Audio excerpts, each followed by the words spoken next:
Hello friends, कैसे हो आप सब। गुड मॉर्निंग सभी को। सभी लोग जुड़ जाइए। तो आज है 26 जनवरी। तो 26 जनवरी की गणतंत्र दिवस की सबको हार्दिक शुभकामनाएं। और गणतंत्र दिवस क्यों मनाया जाता है? क्योंकि आज ही के दिन हमारा संविधान लागू हुआ था 1950 में। उसी दिन को हम लोग याद करने के तौर पे इस दिन को मनाते हैं। तो आप सबको गणतंत्र दिवस की ढेर सारी बधाइयां। तो चलिए आज क्लास शुरू करते हैं आज का। तो क्लास शुरू करने से पहले आपको बता दूं कि अगर आपको वीडियो अच्छी लगे तो प्लीज इसको लाइक और सब्सक्राइब कर लीजिएगा। और अगर आपको क्लास का पीडीएफ चाहिए तो आप मुझे टेलीग्राम चैनल पर फॉलो भी कर सकते हैं। हैप्पी रिपब्लिक डे, यानी मैंने पहले ही बोल दिया कि आप सबको गणतंत्र दिवस की हार्दिक शुभकामनाएं।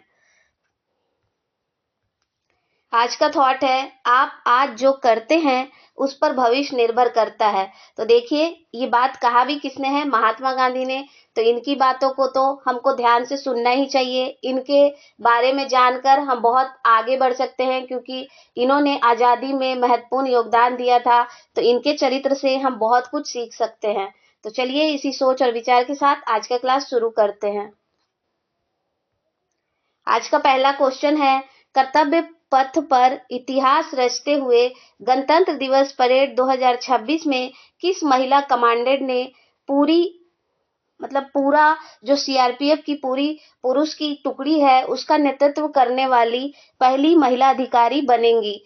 तो ये जो बनेंगी ये सिमरन बाला है। सीआरपीएफ की जो पूरी पुरुष की टुकड़ी होती है उसको हमेशा पुरुष ही हेड करता था, लेकिन इस बार का जो गणतंत्र दिवस है उस पर सिमरन बाला इसको हेड करेंगे, यानी नेतृत्व करेंगी। सेना के आगे ये चलेंगी। सीआरपीएफ की 140 से ज्यादा जो जवानों की टुकड़ी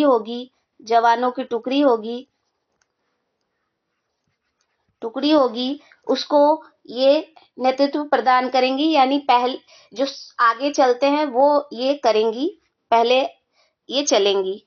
और ये आज तक केवल पुरुष ही कर रहे थे, पुरुष के द्वारा ही किया जाता था, लेकिन ये पहली महिला ऐसी बनी है जो इसको नेतृत्व प्रदान करेगी, इसको हेड करेंगी।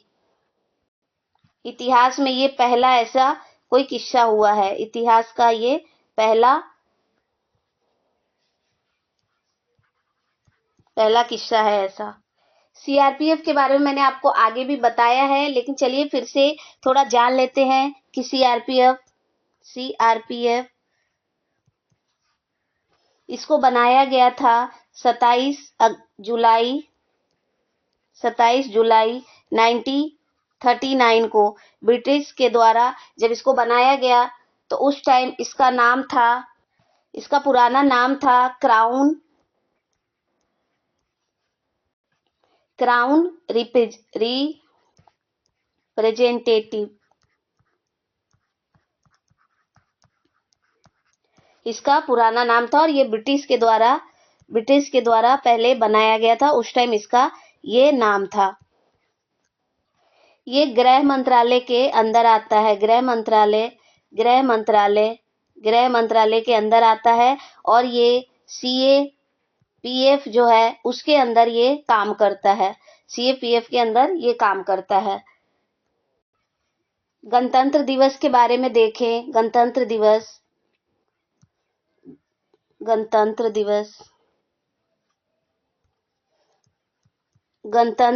के बारे में। गणतंत्र दिवस के इतिहास को देखें तो 26 नवंबर 1949 को जब संविधान को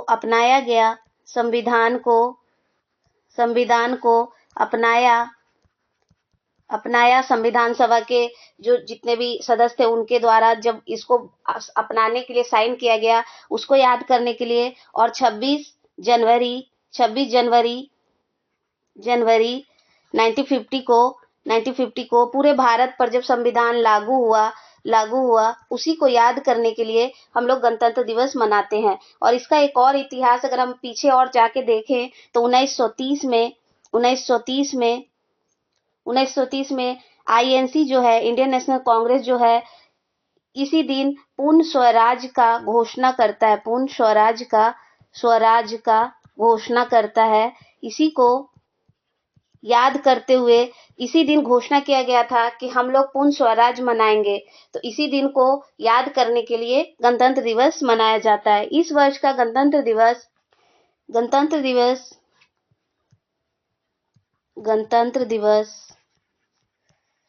इस बार का जो 2026 में आयोजन हो रहा है वो 77th एडिशन है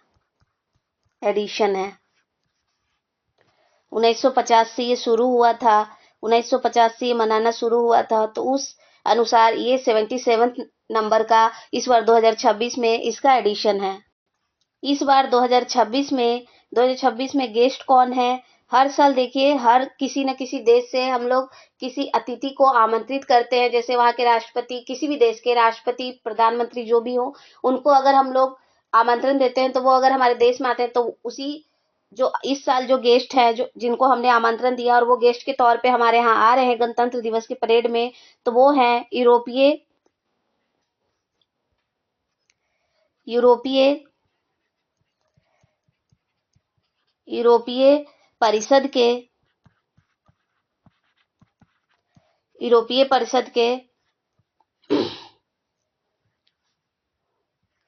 यूरोपीय परिषद के जो एंटोनियो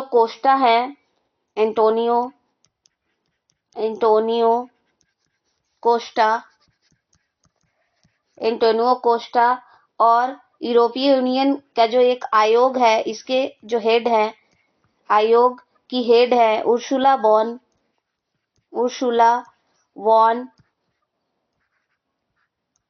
वॉन डेर लेन।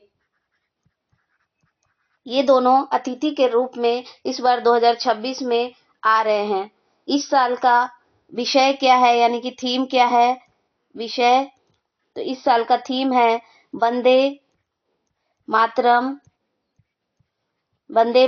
के 150 वर्ष। इस वर्ष का ये थीम है। और वंदे मातरम को लिखा किसने था? बंकिम चंद्र चट्टोपाध्याय द्वारा इस गीत को रचित किया गया था, यानी लिखा गया था। और दिल्ली में कर्तव्य पथ पर राष्ट्रपति के द्वारा ध्वजारोहण होगा। उसके साथ ही परेड और जो झांकियां हैं राज्यों की, वो दिखाई जाएंगी। इस बार 17 राज्य प्लस यूटी जो है वो यहाँ पर झांकियां प्रदर्शित करेंगी। और इसमें 13 से ज्यादा जो विभाग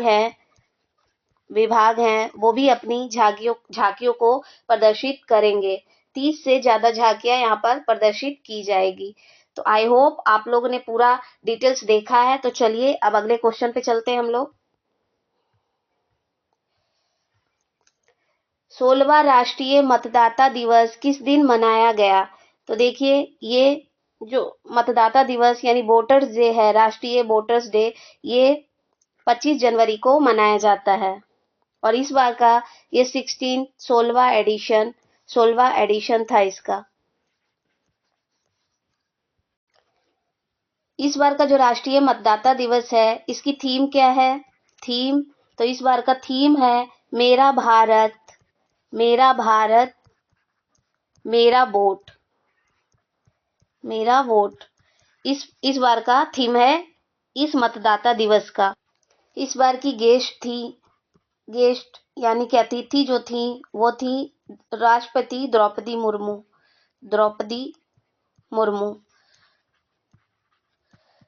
मुर्मू इस बार की अतिथि थी। और ये 16वां एडिशन था। और इसको मनाया किसने? इसको इलेक्शन कमीशन ऑफ इंडिया यानी कि चुनाव आयोग जो है उसके द्वारा ये मनाया गया। कहाँ पर मनाया गया? तो ये नई दिल्ली में इसके कार्यक्रम आयोजित किए गए इलेक्शन कमीशन ऑफ इंडिया के द्वारा। और इसे क्यों मनाया जाता है? राष्ट्रीय मतदाता दिवस क्यों मनाया जाता है? तो ये जो इलेक्शन कमीशन ऑफ इंडिया है, इसी का स्थापना इसी दिन हुआ था। इसकी स्थापना 25 जनवरी 19 50 को हुआ था, इसी को याद करने के लिए ये दिन मनाया जाता है। और ये 2011 से इसको मनाने की शुरुआत हुई। 2011 से मनाने की शुरुआत हुई और इस बार 16वां एडिशन है इसका। क्यों मनाया जाता है? ताकि मतदाता जो है, जो वोटर्स है, उनको प्रोत्साहित किया जा सके कि वो अपना वोट दे और अपने वोट का महत्व वो समझ सके, इसीलिए इसको मनाया जाता है। आई होप आप लोग समझ गए होंगे। चलिए हम लोग नेक्स्ट क्वेश्चन पर चलते हैं। तो पंगोलाखा वन्य जीव अभयारण्य किस राज्य में स्थित है, जहां हाल ही में आग लगने की वजह से यह चर्चा में रहा? तो पंगोलाखा वन्य जीव अभयारण्य जो है ये भारत के सिक्किम राज्य में स्थित है। पंगोलाखा वन्यजीव अभयारण्य, और ये जो वन्यजीव अभयारण्य है ये एक ट्राई जंक्शन उसको कहते हैं जहां पर 3 देशों या 3 जगहों को जोड़ के कोई जगह बन जाए तो उसे हम लोग ट्राई जंक्शन कहते हैं। तो ये जो ट्राई जंक्शन है ये कैसे बना है? तो ये भारत, भूटान, चीन, इन तीनों देशों का बॉर्डर जो है, लोकेशन जो है यहीं पर मिलता है, इसीलिए ये ट्राई जंक्शन ये है। और ये भी चर्चा में क्यों है? तो ये चर्चा में इसलिए है क्योंकि यहाँ पर आग लग गया है, यहाँ के जंगल जो हैं यहाँ पर आग लग गया, इसी के कारण ये अभी चर्चा में आया हुआ है। और इस वन जीव अभयारण्य जो है, वाइल्ड लाइफ सेंचुरी जो है, इसको कब बनाया गया था? तो इसको 2000 से 2002 के बीच में बनाया गया। इसका जो क्षेत्रफल है वो कितना है? 128 वर्ग किलोमीटर 128 वर्ग किलोमीटर इसका क्षेत्रफल है। और ये सिक्किम के पाक्योंग जो जिला है वहां पर ये स्थित है। और इसकी ऊंचाई कितनी है? काफी ऊंचाई वाले एरिया पे है। तो इसकी ऊंचाई है 5,900 से 14,255 फीट की ऊंचाई पर यह स्थित है। और यहाँ किस तरह का जंगल है? तो यहाँ पर जो जंगल है वो है अल्पाइन वन है, यहाँ पर अल्पाइन वन, और रोडेंड्रॉन के जंगल है यहाँ पर, और इसी में आग लग गया है अभी, इसीलिए चर्चा में आया है। यहाँ पर एक पास में झील भी है, झील है बेदांगसो लेक। यहाँ पर एक झील है यानी लेक है। और यहाँ पे कौन कौन सी प्रजाति पाई जाती हैं? यहाँ पर प्रजाति कौन कौन सी पाई जाती हैं? तो यहाँ पर रेड पांडा जो है वो सिक्किम में पाया जाता है, और यहाँ पर भी रेड पांडा पाया जाता है। और हिम तेंदुए क्या है? तो ये स्नो लेपर्ड, यानी कि जो बर्फीली जगह होती है वहीं पर ये पाया जाता है। यहाँ पे अन्य प्रजातियां हैं बाघ, टाइगर, हिमालयन काले भालू, हिमालय पर जो काले भालू पाए जाते हैं, काले भालू, मस्क डियर, मोनाल, ये सारी प्रजातियां यहाँ पर पाई जाती हैं। वेस्ट बंगाल का जो नौरा वैली है उसका भी बॉर्डर इसके साथ लगता है। वेस्ट बंगाल यानी पश्चिम बंगाल का जो नौरा वैली उसका भी बॉर्डर इसके साथ, इस पांगोलाखा वन्यजीव अभयारण्य के साथ बॉर्डर टच होता है। चलिए आगे चलते हैं। किस राज्य में राष्ट्रीय राजधानी क्षेत्र एनसीआर का पहला बायोलॉजिकल पार्क बनाया जा रहा है? तो देखिए एनसीआर का यानी कि जो दिल्ली का जो एनसीआर क्षेत्र है, तो ये कुछ हिस्सा हरियाणा, राजस्थान के अगल बगल यूपी में भी इसका क्षेत्र लगता है। तो ये अभी बनाया जा रहा है अलवर, राजस्थान में एक ऐसा बायोलॉजिकल पार्क बनाया जा रहा है। और क्यों बनाया जा रहा है? तो ये बनाया जा रहा है क्योंकि यहाँ पर पशुओं को, इसका उद्देश्य इसका क्यों बनाया जा रहा है, उसका उद्देश्य है वन्य जीव के संरक्षण, उसकी चिकित्सा और इकोसिस्टम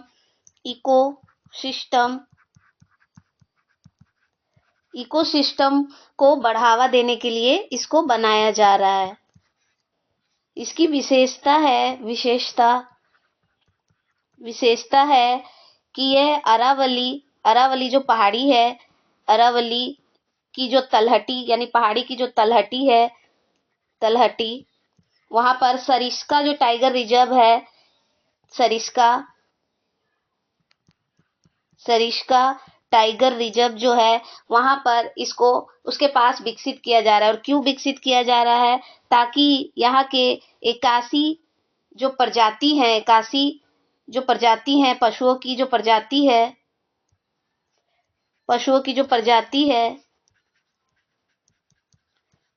है उनको उनमें से 800 यानी कि 81 प्रजातियों के 800 जो पशु हैं उनको सुरक्षा देना, उनको केयर करना और टूरिज्म को बढ़ावा देने के लिए ये बनाया जा रहा है। यहाँ पर एक सफारी भी बनाया जाएगा, यानी कि यहाँ पर लोग घूमने फिरने जा सकते हैं। और ये 100 हेक्टेयर के क्षेत्र को कवर करेगा। चलिए आगे बढ़ते हैं। हाल ही में यूरोप के हाईएस्ट माउंट एल्ब्रूज पर 24 घंटे बिना ऑक्सीजन के रहने का रिकॉर्ड किस व्यक्ति के द्वारा बनाया गया है? देखिए, माउंट एल्ब्रूज जो है ये यूरोप का सबसे ऊंचा चोटी है, सबसे ऊंची चोटी है। और ये रूस की भी सबसे ऊंची चोटी है। देखिए, रूस जो है आधा एशिया में है और इसका एक बड़ा हिस्सा यूरोप में भी है, तो रूस का भी ये हाईएस्ट यानी कि सबसे ऊंची चोटी है ये। और एल्ब्रूज की पर्वत जो है, और इसकी ऊंचाई कितनी है? इसकी ऊंचाई है 5642 मीटर इसकी ऊंचाई है। और ये अभी 24 घंटे वहां रहने वाले सबसे पहले व्यक्ति बने हैं। तो वो कौन बने हैं? तो ये रोहतास खिलेरी बने हैं। और ये कहाँ से हैं? ये हरियाणा से बिलोंग करते हैं। हरियाणा से ये हैं, मतलब अपने देश के ही व्यक्ति हैं। ये हरियाणा से ये बिलोंग करते हैं, मतलब वहीं से हैं। और ये जो यहाँ पर स्काइंग और ये सब जो शुरू किया गया, पर्यटन केंद्र खोला गया, ये कब खोला गया? तो यहाँ पर 1964 में एक पर्यटन केंद्र खोला गया, जहां पर कोई भी व्यक्ति स्काइंग और हाइकिंग करना चाहता है तो वो कर सकता है। पर्यटन केंद्र यहाँ पर खोला गया था, उसी के तहत ये वहां गए। और रोहतास खिलेरी जो है ये अभी हमारे देश से 24 घंटे, हमारे देश से ही नहीं, ये भारत के ही नहीं पूरे विश्व में पहले व्यक्ति ऐसे बन गए हैं जो रिकॉर्ड बनाया उन्होंने कि वो 24 घंटे बिना ऑक्सीजन के वहां रह पाए। और यहाँ का जो तापमान है वो -8 डिग्री सेल्सियस तक रहता है, यानी कि गिर जाता है इतना। और यहाँ मौसम हमेशा, मतलब कि गर्मियों में भी तापमान बहुत कम ही रहता है। तो यहाँ अभी नॉर्मल जो यहाँ पर तापमान है वो -8 डिग्री सेल्सियस है। तो ये अपने आप में एक बड़ी बात है कि इन्होंने ऐसा एक कीर्तिमान स्थापित किया है। हाल ही में औपचारिक रूप से वर्ल्ड हेल्थ ऑर्गेनाइजेशन WHO से कौन सा देश बाहर हो गया है? तो देखिए, WHO से संयुक्त राज्य अमेरिका ये बाहर हो गया है। ये बाहर बहुत पहले ही हो गए थे 2025 में ही, लेकिन अब जो पेपर वर्क था वो होने के बाद इन्होंने पूरे औपचारिक रूप से इसमें से बाहर हो गए हैं। और ये USA जो है, संयुक्त राज्य अमेरिका, ये अभी हाल ही में 66 और भी ऑर्गेनाइजेशन है, यानी कि जैसे कि यूनेस्को, यूनिसेफ, ETC जो भी है, और एक भारत का है इंटरनेशनल सोलर अलायंस, ये भी इससे भी ये बाहर हो चुके हैं, ऑर्गेनाइजेशन से ये बाहर हो चुके हैं। और ये यूएसए जो था, ये सबसे ज़्यादा जो फंडिंग है डब्ल्यूएचओ को या किसी भी संस्था को ये देता है। देखिए दोस्तों, ये यूएसए जो है एक विकसित देश है और इसके पास काफ़ी, इनके पास जो संपत्ति है और जो अरबपति है वो भी काफ़ी लोग यहाँ पर रहते हैं। तो ये फंडिंग भी ऑर्गेनाइजेशन को बहुत ज़्यादा करते थे, लेकिन इन्होंने कोरोना के टाइम पे इन पे भेदभाव का आरोप लगाया था और इनसे अलग होने की बात कही थी। कहा था कि जो वो पैसा फंड कर रहे हैं यानी दे रहे हैं, वो सब उनका पैसा बर्बाद हो रहा है।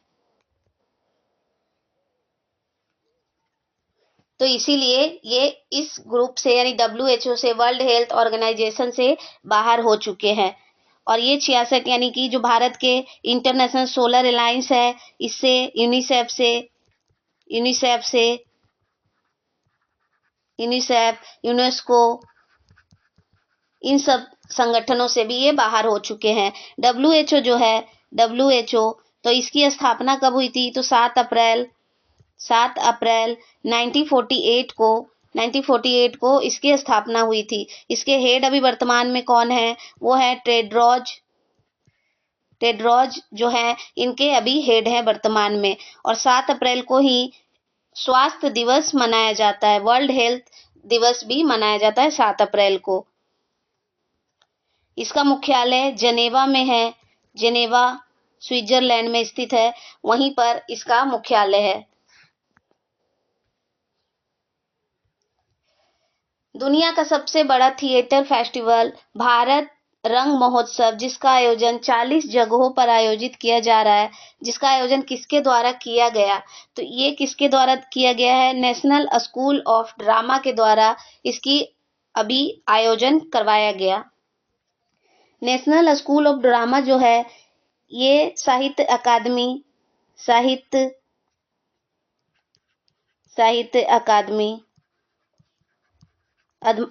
के द्वारा बना है, उसी के अंदर ये बना हुआ है। इसका मुख्यालय कहाँ है? तो इसका मुख्यालय दिल्ली में है, इसका मुख्यालय दिल्ली में स्थित है। और ये कल्चरल मंत्रालय यानी कि संस्कृति मंत्रालय के अंडर काम करता है। और ये बना कब था? तो 1959 में ये बना। इसके हेड अभी वर्तमान में कौन है? तो वो है परेश रावल, बाबू भैया, यही इसके अभी वर्तमान में हेड है। और ये अभी 40 जगहों पर आयोजित किया गया। और इसका आयोजन कौन करवाता है? तो नेशनल स्कूल ऑफ ड्रामा इसका आयोजन करवाता है। तो चलिए भारत रंग महोत्सव के बारे में देख लेते हैं। भारत रंग महोत्सव इसके बारे में देखते हैं। तो ये इस बार का 25वां एडिशन है, इसका 25वां एडिशन। और ये 27 जनवरी से 20 फरवरी के बीच में आयोजित हो रहा है। और इसमें सातों महादेश जो हैं, सातों महादेश यानी कॉन्टिनेंट जो है, वो इसमें भाग लेंगे। उसके 200 से 277 से भी ज़्यादा लोग यहाँ पर शामिल होंगे और यहाँ पर प्रदर्शन किया जाएगा, यानी कि जो प्रोग्राम है उसको मनाया जाएगा। तो ये अभी 40 जगहों से भी ज़्यादा जगहों पर इसका आयोजन किया जाएगा, जगहों पर आयोजन होगा इसका। कौन सा देश औपचारिक रूप से इंडो पैसिफिक ओशन इनिशिएटिव में नया सदस्य बना है? IPOI। इसके अंदर अभी नया सदस्य कौन बना है? तो ये बना है स्पेन। स्पेन के जो विदेश मंत्री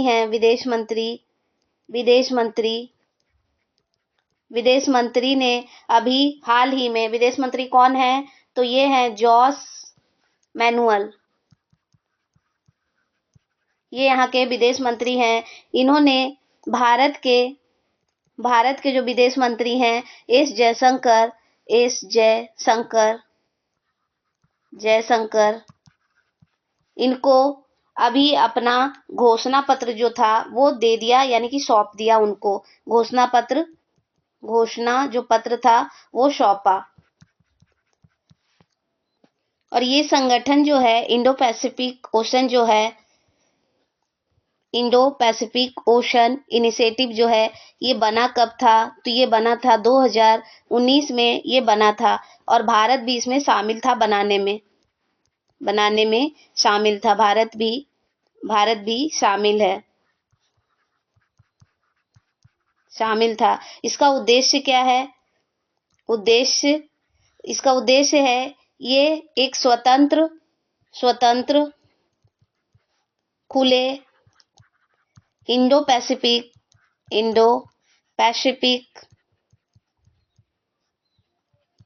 पैसिफिक क्षेत्र को सहयोग में बढ़ावा देना चाहता है। बढ़ावा देना इसका उद्देश्य है।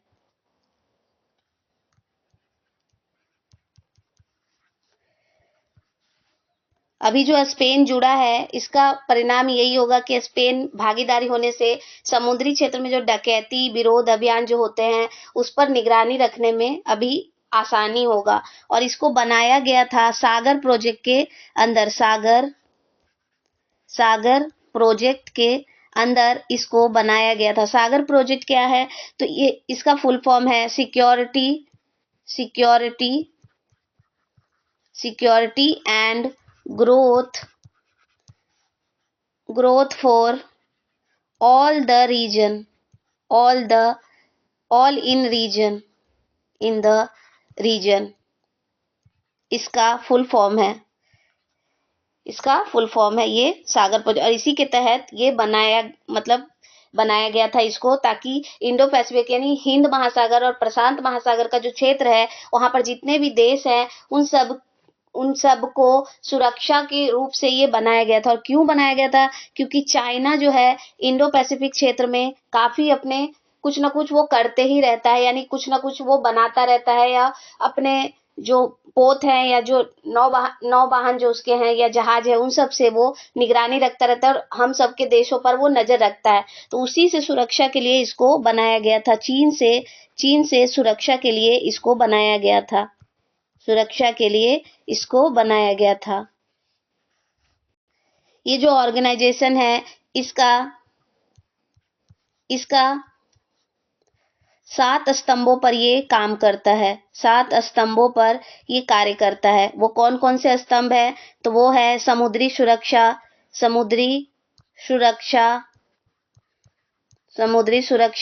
समुद्री परिस्थिति में एक दूसरे को सहयोग करना, समुद्री परिस्थिति में सहयोग करना, संसाधनों का सतत रूप से यूज करना, संसाधनों का सतत रूप से यूज करना, और आपदा और जोखिम के समय पर एक दूसरे को सहयोग देना, आपदा सहयोग करना, व्यापार में संपर्क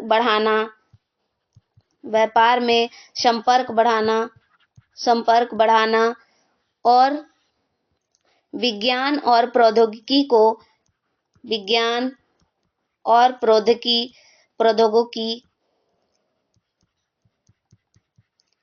को बढ़ावा देना। इसका 7 स्तंभों पर ये कार्य करता है ये ऑर्गेनाइजेशन। एस जयशंकर ये हमारे देश के विदेश मंत्री हैं।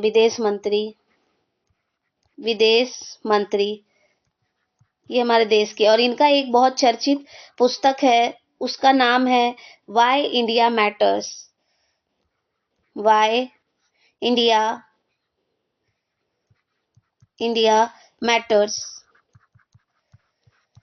ये इनका एक बहुत चर्चित किताब है और एग्जाम्स में काफी बार ये पूछा गया है।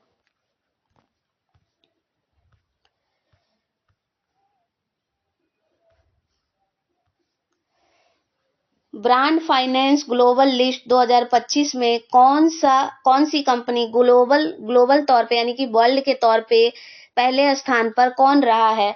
तो ये देखिए एप्पल कंपनी जो है ये पहले नंबर पे रहा है और एक्सचेंजर जो है ये आईटी कंपनी के तौर पे ये नंबर 1 पे रहा है। दोनों ही यूएसए की कंपनी है। भारत की तरफ से टाटा ग्रुप जो है ये पहले नंबर पे रहा है ये भारत के लिए और दूसरे नंबर पे एचडीएफसी है। तो ये पहले नंबर पे कौन रहा है? टाटा ग्रुप। अब ब्रांड फाइनेंस ग्लोबल लिस्ट जो है ये जारी कौन करता है? तो इसको इसके जारी करता है ब्रांड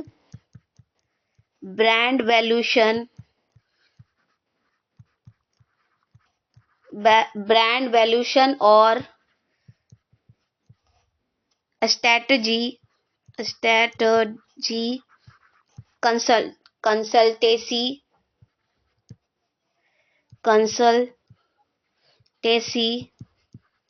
फर्म के द्वारा इसको जारी किया जाता है। इसका मुख्यालय कहाँ है जो ये जारी करते हैं? तो इसका मुख्यालय लंदन यानी कि यूनाइटेड किंगडम में इसका मुख्यालय है। भारत की तरफ से इसमें टाटा कंपनी जो है टाटा ग्रुप यानी कि टीसीएस इसमें पहले स्थान पर है। और भारत से टॉप 5 कंपनियां जो है इसमें कौन कौन सी हैं? तो टॉप 5 वो हैं टाटा तो एक है ही टाटा, उसके बाद एचडीएफसी ग्रुप जो है ये भी इसमें शामिल है। तीसरा है एलआईसी इसमें शामिल है। रिलायंस भी इसमें शामिल है और सबसे तेजी से जो भारत में बढ़ रहा है वो है अडानी ग्रुप जो है सबसे तेजी से जो बढ़ रहा है वो इसमें अडानी ग्रुप शामिल है। नेक्स्ट क्वेश्चन है नक्सलाइट को कंट्रोल करने के लिए ऑपरेशन मेगुबुरु किस राज्य में चलाया जा रहा है? तो देखिए जो माओवाद है यानी कि नक्सलाइट है उसको कंट्रोल करने के लिए माओवाद को कंट्रोल करने के लिए ये चलाया जा रहा है। और इसमें अभी एक मुठभेड़ भी हुआ था सिंहभूम जिला में, झारखंड के सिंहभूम जिले में। वहां पर 16 जो नक्सलाइट थे वो मारे गए मुठभेड़ में वहां के पुलिस के साथ। तो ये झारखंड राज्य में चलाया जा रहा है। और कहाँ चलाया जा रहा है? सारंडा वन जो है वहां पर ये चलाया जा रहा है। पश्चिम जो सिंहभूम जिला है वहां पर ये सारंडा वन है, वहीं पर ये चलाया जा रहा है। स्मॉल मॉड्यूलर रिएक्टर का उपयोग करके परमाणु ऊर्जा उत्पन्न करने वाला भारत का पहला राज्य कौन बनने जा रहा है? तो देखिए ये गुजरात राज्य जो है ये बनने जा रहा है। और इससे पहले ये बिहार में भी लागू हुआ था। कब लागू हुआ था? तो जब 2025-26 का बजट आया था तब ये बिहार में भी बनाने की इस तरह की एक तकनीक को मतलब बनाने का परमिशन दिया गया था जो परमाणु ऊर्जा से पावर जनरेशन करेगा। तो ये बिहार से पहले गुजरात में हो गया, तो ये पहला राज्य बन गया है गुजरात के जो मुख्यमंत्री जो हैं उप मुख्यमंत्री वो हर्ष सांघवी ये अभी दावोस में जो वर्ल्ड इकोनॉमिक फोरम का बैठक हो रहा था, वहीं पर ये घोषणा वहीं पर किया गया है। जो मैंने वर्ल्ड इकोनॉमिक फोरम आपको पढ़ाया था उसी के तहत यहाँ पर साइन किया गया। और ये किसके तहत साइन किया गया है? तो भारत में एक शांति बिल इसके तहत ये लागू किया गया है। शांति बिल क्या है? Sustainable harassing and advancement of nuclear energy. इसके 4 ट्रांसफॉर्मिंग इंडिया के द्वारा, इसका फुल फॉर्म है, इसके द्वारा इसी के तहत ये लॉन्च किया गया यानी साइन किया गया है दावोस में, जो वर्ल्ड इकोनॉमिक फोरम की बैठक चल रही थी वहीं पर ये साइन किया गया। और ये क्यों किया गया है? ताकि जो भारत का स्वच्छ ऊर्जा है उसके प्रति जो प्रतिबद्धता है उसको बढ़ावा दिया जा सके और जो इतनी कार्बन एमिशन हो रहा है उसको कम किया जा सके। तो ये अभी भारत का पहला राज्य बन गया है गुजरात, लेकिन इससे पहले 2025-26 के बजट में बिहार में भी इस तरह का एक प्रोग्राम लाया गया है, तो वहां अभी बन रहा है, वहां अभी बना नहीं है। गुजरात में ये बनना शुरू हो गया और इसकी घोषणा भी कर दी गई है।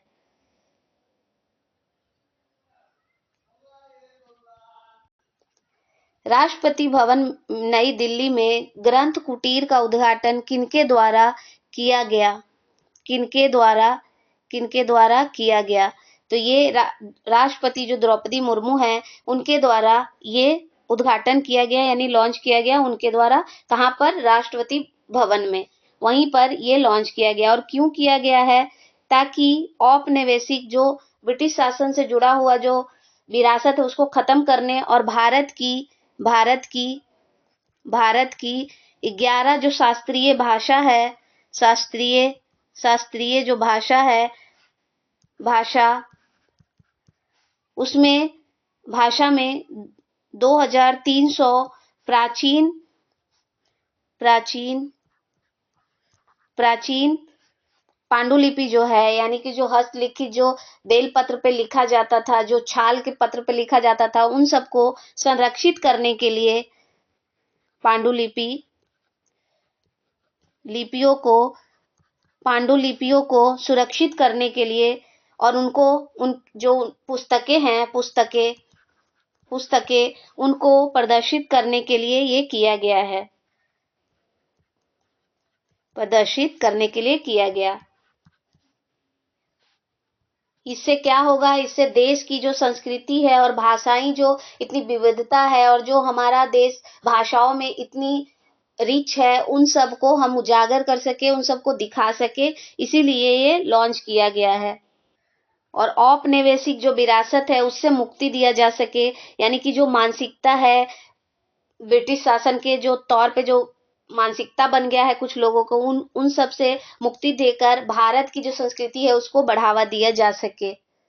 और ये जो मिशन, ये जो लॉन्च किया गया यानी उद्घाटन किया गया है, ये ज्ञान भारतम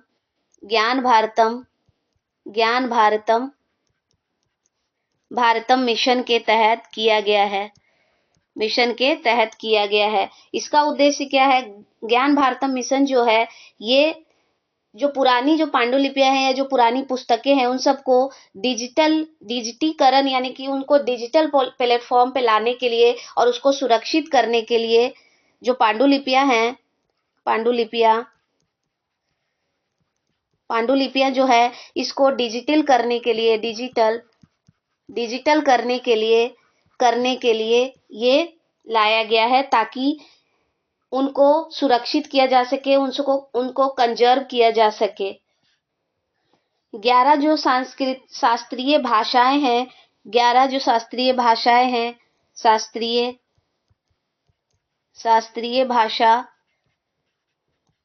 भाषाएं हैं वो कौन कौन सी हैं? तो वो हैं तमिल,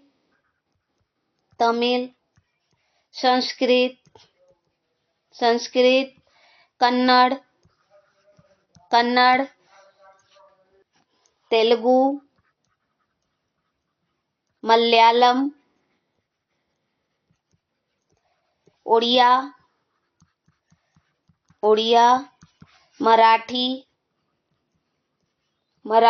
पाली, प्राकृत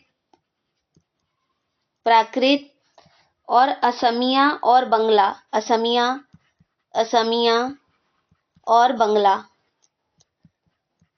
इन सब में जो दुर्लभ ग्रंथ है, पुस्तकें हैं, उन सबको कंजर्व सुरक्षित करने के लिए इसको लाया गया है। पाली और प्राकृत जो है ये अभी हाल ही में जुड़ा है, ज्यादा दिन भी नहीं हुआ, ये 2024 के करीब में जुड़ा है ये दोनों भाषा। और इसको 23,000 जो पुस्तकें हैं, साहित्यिक जो पुस्तकें हैं, पुस्तकें, और इसमें जो 50 पांडुलिपियां हैं, पांडुलिपियां पांडुलिपियां पांडुलिपियां उन सबको सुरक्षित करना और कंजर्व करना, यानी आने वाली पीढ़ी जो है वो भी इसके बारे में जान सके, इसलिए इसको संरक्षण देके इसको बचा के रखा जा सके, ताकि और आने वाली पीढ़ियां भी इसको जान सके, पढ़ सके, देख सके। और इसको लॉन्च किया है द्रौपदी मुर्मू, जो हमारे देश की राष्ट्रपति हैं। द्रौपदी मुर्मू जो हमारे देश की राष्ट्रपति हैं, इन्होंने नई दिल्ली में इसको लॉन्च किया, राष्ट्रपति भवन में इसको लॉन्च किया गया। और ये एक सुरक्षित, यानी कि पांडुलिपियां जो है उनको सुरक्षित करने के लिए एक योजना कहिए या एक प्रयास कहिए, एक पहल कहिए, वो लॉन्च किया गया है। 9th केरल साहित्य महोत्सव 2026 का उद्घाटन किनके द्वारा किया गया है? केरल साहित्य महोत्सव जो है इसका आयोजन कौन करता है? तो ये कोझिकोड जो केरल में तट वहीं से इसका आयोजन किया जाता है। और ये आयोजन कब से शुरू हो गया है? ये 2016 से मनाया जा रहा है केरल साहित्य महोत्सव। और 2026 का उद्घाटन किसके द्वारा किया गया है? तो ये सुनीता विलियम्स के द्वारा किया गया है। हाल ही मैंने आपको पढ़ाया था कि सुनीता विलियम्स जो है 27 वर्ष का कार्यकाल पूर्ण करने के बाद नासा से रिटायरमेंट ले लिया है इन्होंने। और इन्होंने नासा कब ज्वाइन किया था? नासा में ये कब एस्ट्रोनॉट के तौर पे शामिल हुई थी? तो ये 1998 से वहां पर शामिल हुई थी। और ये जो केरल साहित्य महोत्सव है, ये वहां के तटों बीचों को ना सुरक्षित करने के लिए ये मनाया जाता है। और कब से मनाया जाता है? 2016 से ये तटों पर मनाया जाता है। और ये वार्षिक तौर पे इसको आयोजन किया जाता है। और ये क्यों मनाया जाता है? ताकि साहित्य, कला, राजनीति इन सब पर चर्चा की जा सके, और दुनिया भर के लेखक जो है और विचारक, कलाकार जो है, उन सबको वार्ता करें, उनसे जाने कि वो क्या सोचते हैं, कैसे क्या कर रहे हैं। तो वो सब के बारे में इसीलिए ये मनाया जाता है। कोझिकोड जो है ये यूनेस्को में साहित्य शहर के तौर पे शामिल है। साहित्य शहर के रूप में शामिल होने वाला ये भारत से पहला है जो साहित्य शहर के रूप में इसको शामिल किया गया है। ये त्योहार जो है ये 4 दिनों का त्योहार होता है। 4 दिनों का ये उत्सव है जिसको मनाया जाता है। और इसको किसके द्वारा आयोजन किया जाता है? तो डीसी कोझिकोड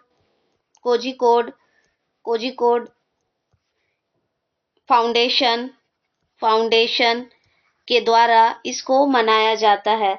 और ये आमतौर पे जनवरी और फेब के बीच में ही ये आयोजित किया जाता है। उद्देश्य क्या है इसका? उद्देश्य है साहित्यिक ज्ञान को, साहित्य में जो ज्ञान है, साहित्यिक ज्ञान को बढ़ावा देना ही इसका उद्देश्य है, ताकि रचनात्मकता, यानी कि खुद से करके देखना और अपने विचारों का आदान प्रदान करने के लिए खुला मंच ये देता है। और इसको अभी हाल ही में सुनीता विलियम्स ने मतलब लॉन्च किया है, यानी उद्घाटन में शामिल हुई थी केरल के कोझिकोड में। कब लॉन्च किया गया? तो ये 22 जनवरी 2026 को ये सुनीता विलियम्स के द्वारा लॉन्च किया गया। और ये इसका 9वां एडिशन था इस बार का। 2026 में इसका 9वां एडिशन। और इसको हम लोग अंतर्राष्ट्रीय रूप में एशिया के सबसे बड़े साहित्य उत्सवों में से एक भी माना जाता है। और मैंने आपको ये भी बता दिया है कि कोझिकोड जो है वो साहित्य शहर यूनेस्को में शामिल है। और ये भारत से पहला ऐसा शहर या तट है जिसको साहित्य शहर का दर्जा दिया गया है यूनेस्को साइट में। Thank you for watching. आज का क्लास इतना ही, फिर मिलेंगे अगले क्लास में। देखिए आज गणतंत्र दिवस है तो आप लोग छुट्टियां मना रहे होंगे, लेकिन छुट्टियों के साथ आप लोग अपने पढ़ाई पर भी ध्यान दीजिए। और मैंने इतने डिटेल्स में आपको बताया है तो आप लोग प्लीज इसका नोट्स भी बनाइए, ताकि आप लोगों को आने वाले समय में ये नोट्स काम आएंगे। खुद के बनाए हुए नोट्स ज्यादा अच्छे होते हैं बल्कि किताबों से, क्योंकि किताबें उतना ही ज्ञान देती है जितना वो अपने अंदर सीमित कर पाती है। लेकिन आपका जो ज्ञान है, एक एक शब्द जो मैं बोलती हूँ या जो भी मैं बताती हूँ, वो अगर आप लिखते हैं और अपने शब्दों में लिखते हैं तो वो आपको जल्दी याद होगा और आप अच्छे से किसी भी क्वेश्चन का आंसर कर पाएंगे। तो चलिए आज का क्लास यहीं तक। बाय सभी को, फिर मिलेंगे अगले क्लास में।